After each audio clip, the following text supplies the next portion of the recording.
আসসালামু আলাইকুম বন্ধুরা, চলে আসলাম নতুন ব্লগ ভিডিও নিয়ে। আজকের ভিডিওতে দেখাবো কত সুন্দর একটি কচু গাছ কীভাবে রোপণ করলাম।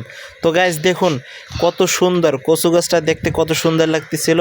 এবং কচু গাছটা শুধু সুন্দর লাগতেছে তাই না, তার যে পটে কিন্তু আমরা মাটির উপরে সাদা পাথর দিয়ে দিছি, এই কারণে আরও সুন্দর লাগতেছিল। এই কচু গাছটা কী কচু এবং এই গাছটার নাম কি, সঠিক নাম আপনারা যদি জেনে থাকেন অবশ্যই কমেন্ট বক্সে জানাবেন যে এই গাছটাকে কি গাছ বলা হয়। এই গাছটাকে কিন্তু মূলত কচু গাছ না, কচু গাছের মতনই দেখতে, কিন্তু এটা যারা মূলত নার্সারিতে গাছ রোপণ করে বা শখে ঘরের বারিন্দায় বা গাছ রোপণ করে তারা কিন্তু এই গাছগুলো রয়ে থাকে।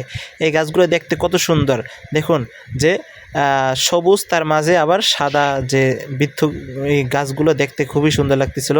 পাশে আমার অন্যান্য আরও গাছ ছিল। আসলে এই গাছগুলো খুবই সুন্দর। দেখুন আপনি চাইলে আপনার বাসা বাড়িতে এইভাবে সুন্দর করে গাছ লাগাই রাখতে পারেন, তাহলে আপনার বাসা বাড়িটা দেখতে খুবই সুন্দর লাগবে। বাসা বাড়িতে কিন্তু গাছ সাজালে কিন্তু খুবই সুন্দর লাগে।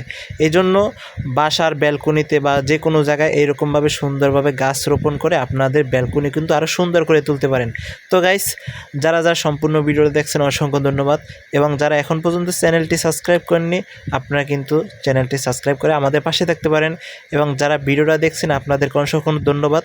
এবং আপনারা কে কে গাছ প্রেমী অবশ্যই জানাবেন কমেন্ট বক্সে। সবাইকে অসংখ্য ধন্যবাদ।